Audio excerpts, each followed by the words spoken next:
Bom, continuando a nossa aula, nós iremos começar a falar agora das bactérias que também são gram-negativas, mas não são protobactérias, como por exemplo as bactérias que são capazes de fazer fotossíntese. Temos dentro desses filos o filo Cyanobacteria, as chamadas bactérias têm a capacidade de fazer fotossíntese com produção de oxigênio, as cianobactérias, e também os filos Chlorobe e Chlorophex, que são bactérias verdes, sulfurosas, clorobe, e não sulfurosas da clorofexin, e são anoxigênicas. Não têm a capacidade de produzir, elas acabam não produzindo oxigênio durante esse processo. Dentro do filo Cyanobacteria, nós temos evidências, tá, de que ela pode ter, que as cianobactérias tiveram e têm um grande poder no desenvolvimento da vida na Terra, pois elas estão possivelmente relacionadas à concentração e o aumento de oxigênio na atmosfera no desenvolvimento do planeta. Elas são fotossintéticas, como eu já disse, e elas têm elas são um pouco relacionadas, né, algumas características com os organismos que também causam fotossíntese oxigênica em plantas, como as plantas e algumas algas eucarióticas. Por isso que elas já foram denominadas de algas azuis, apesar de elas não serem algas, elas são bactérias.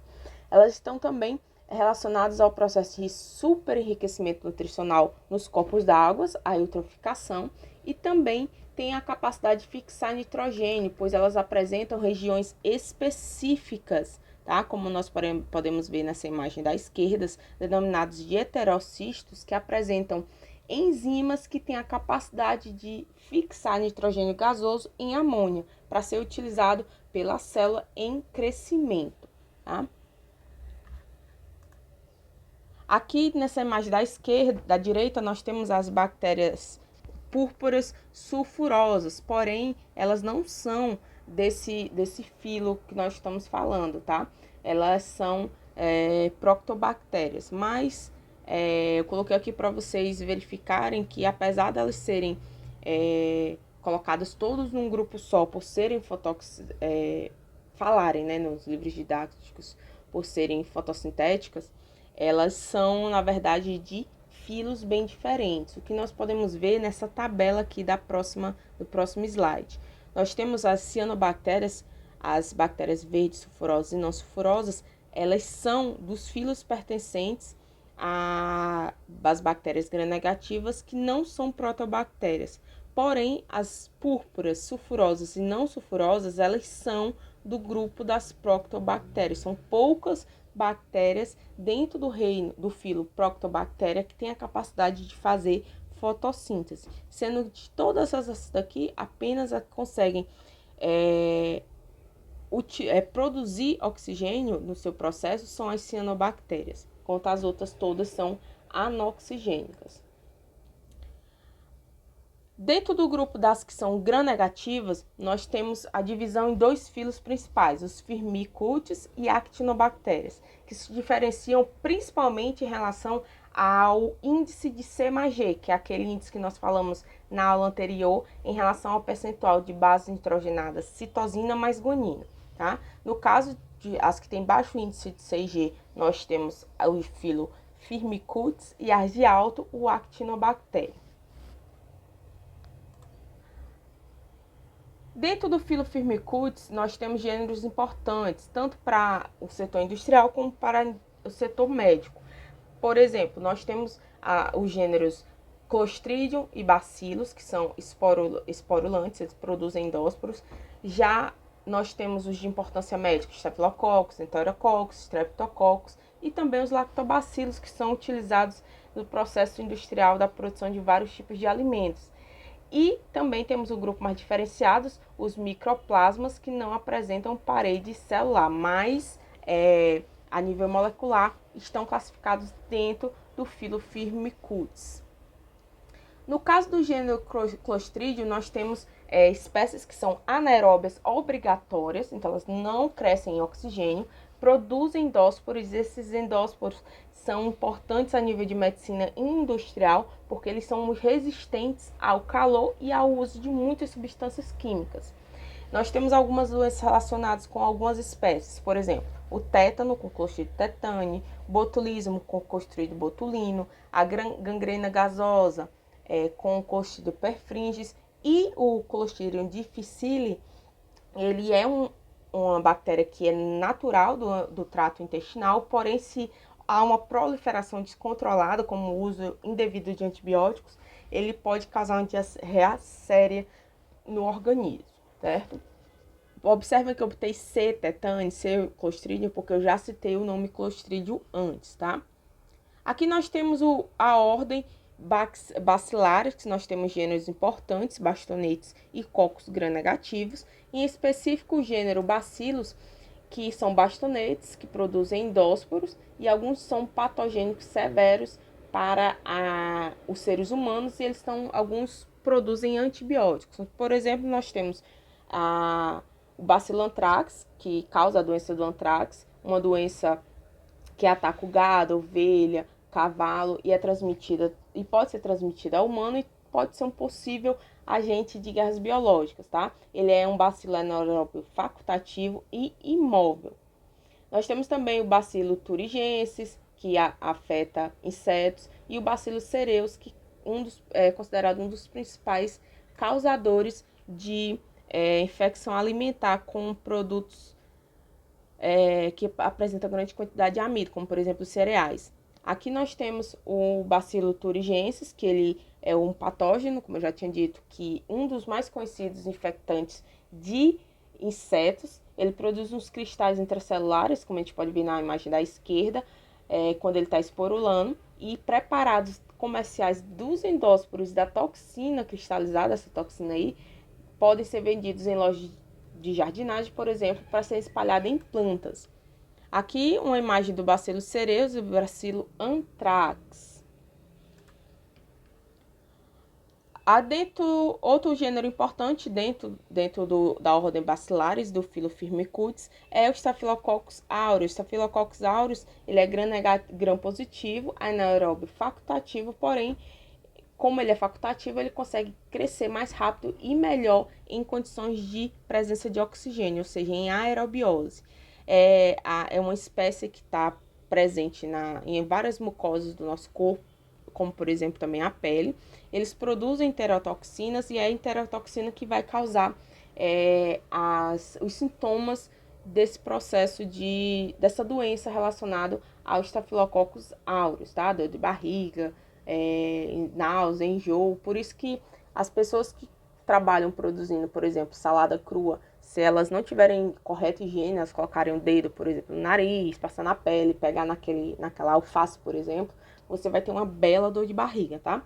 São bactérias que são tolerantes a altas concentrações de cloreto de sódio, até 20%, e também são tolerantes aos nitratos, que são substâncias utilizadas para evitar o crescimento de algumas bactérias, tá? Mas eles têm essa capacidade de tolerar grandes quantidades de nitrito e nitrato. Aqui nós temos uma imagem para diferenciar como aparecem algumas colônias de bactérias em relação ao meio que é utilizado. Staphylococcus aureus no H bem de parque, ele fica colônias pretas. Já se ele estiver no H Streptococcus soi, ele vai ter a coloração de colônias leitosas amarelas.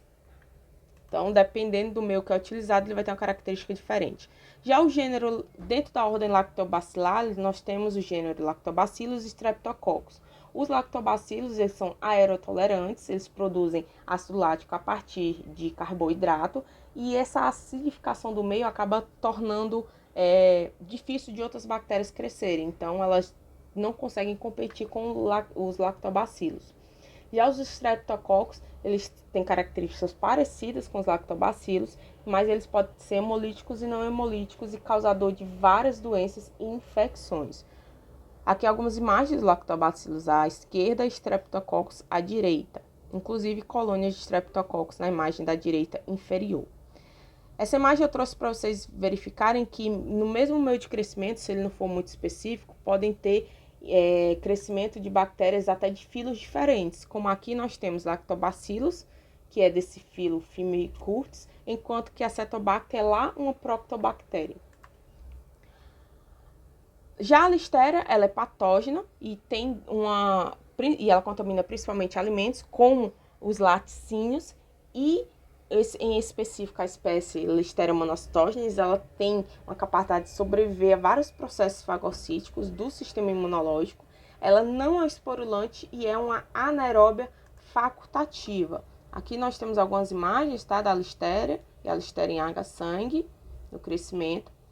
Já no filo Planctomyces, nós temos as bactérias denominadas de diferentonas. Elas são gram-negativas, se reproduzem principalmente se dividem, por brotamento, e elas são diferentonas por quê? Porque elas dão uma embaçada assim, na definição do que seria bactéria, porque elas têm DNA similar às das bactérias, parede similar das árqueas, e tem algumas das espécies dentro desse filo, tem algumas organelas que são parecidas com o núcleo dos eucariontes, tá?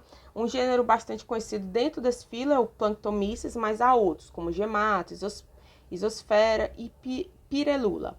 No caso, por exemplo, de um exemplo do gênero Gemata, como a espécie Gemata obsciriglobus,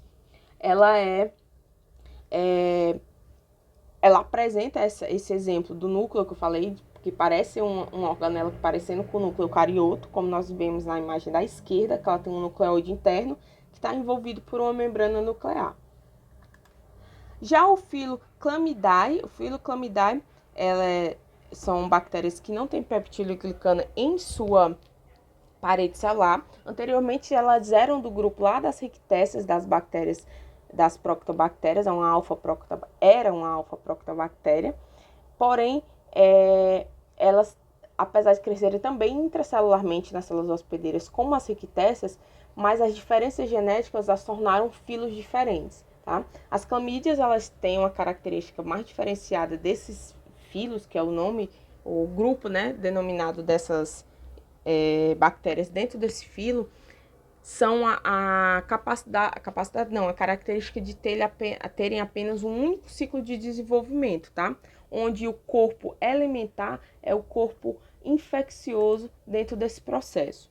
Nós temos aqui algumas imagens da Chlamydia trachomaticus, e aqui um esquema, tá, do processo do ciclo único de desenvolvimento. As clamídias, elas são transmitidas de uma forma extracelular, que é esse corpo elementar, e esse corpo elementar ele vai aderir e é fagocitado na célula epitelial do hospedeiro.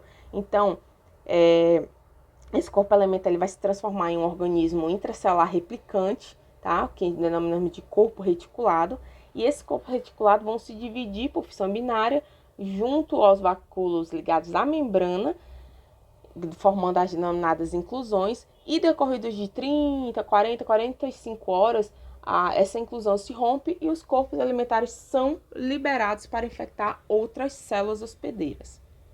Já o filo Spirochaetes, tá? Ela tem uma morfologia já espiralada e ela tem os filamentos axiais que dão um movimento de saca-rolha, tá? E isso é muito importante para o deslocamento dessa bactéria, porque para você ter noção, para uma bactéria é muito difícil se locomover, porque pelo tamanho da bactéria, a água é como se fosse tão viscosa como se nós estivéssemos nadando em um melado, tá? Em um xarope bem grosso, bem espesso.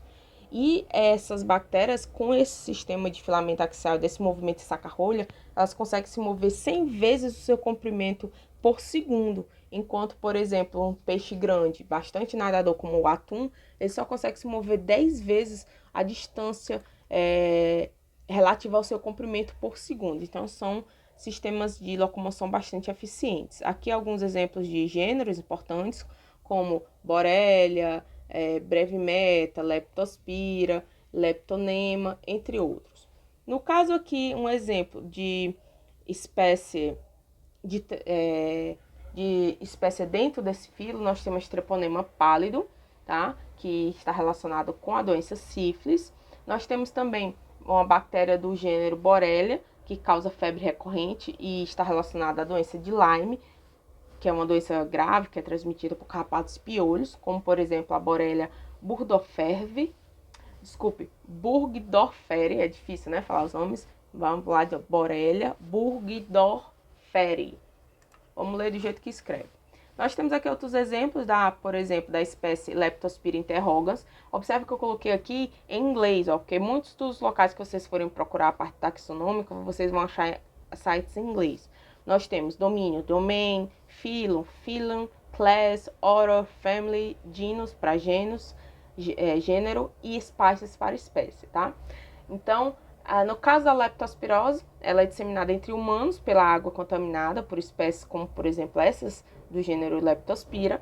E essas bactérias elas são excretadas na urina de animais como cachorros, ratos, porcos. E dessa forma, os cachorros e gatos elas precisam ser imunizados contra essa bactéria, tá? Nós temos também o filo Bacteroidetes. O filo Bacteroidetes ela contém vários gêneros de bactérias anaeróbias, apresentam apenas 9 ordens, e as infecções causadas, por exemplo, pelo gênero Bacteroides são muitas vezes resultados de feridas de perfuração ou cirurgias e são a causa frequente de peritonite, que é uma inflamação proveniente do intestino que está perfurado, tá? Nós temos também, elas têm também a capacidade de crescer em ambientes mais anaeróbios, com uma quantidade mais baixa de oxigênio ou sem oxigênio, como por exemplo na fenda gengival, que é aquele espaçozinho entre os dentes e a gengiva. O outro filo importante é o Fusobacterium, tá? Que ele é outro filo que é anaeróbio, com bactérias que têm a capacidade de serem pleomórficas, ou seja, de ter várias formas diferentes, várias morfologias diferentes. Porém, a mais comum, né, ela tem um formato difuso, ou seja, ela é mais comprida e delgada com as extremidades mais afiladas, certo? Como nós podemos ver nessa imagem desse novo slide, como o Fusobacterium nucleatum, que ele é esse bastonete aeróbio mais afilado nas pontas, certo? E bactérias desse gênero, Fusobacterium, elas podem ser encontradas tanto na fenda gengival e também podem ser responsáveis por alguns abscessos dentários. Aqui, aquele mesmo slide do início do vídeo anterior, tá com algumas informações de revisão, como por exemplo, gram-negativos, nós temos exemplos de filos de domínio bactéria, nós temos actobactérias e o firmicus, sendo que o firmicutes, eles têm baixo índice de CG, enquanto que a actinobactéria tem alto. Exemplos de filos que têm várias bactérias anaeróbias, Fusobacterium e Bacteroidetes. As que são gram-negativas, nós temos as Proctobactérias, Chlorobe, Cianobactéria e Chlorofexin, sendo que as Proctobactérias, a grande maioria, não é fotossintetizante, enquanto que as que estão em rosa, Chlorofexin, Cianobactéria e Chlorobe, muitas delas são fotossintetizantes. Que algumas referências, envie suas dúvidas e até a próxima aula. Faça os exercícios. Tchau, tchau.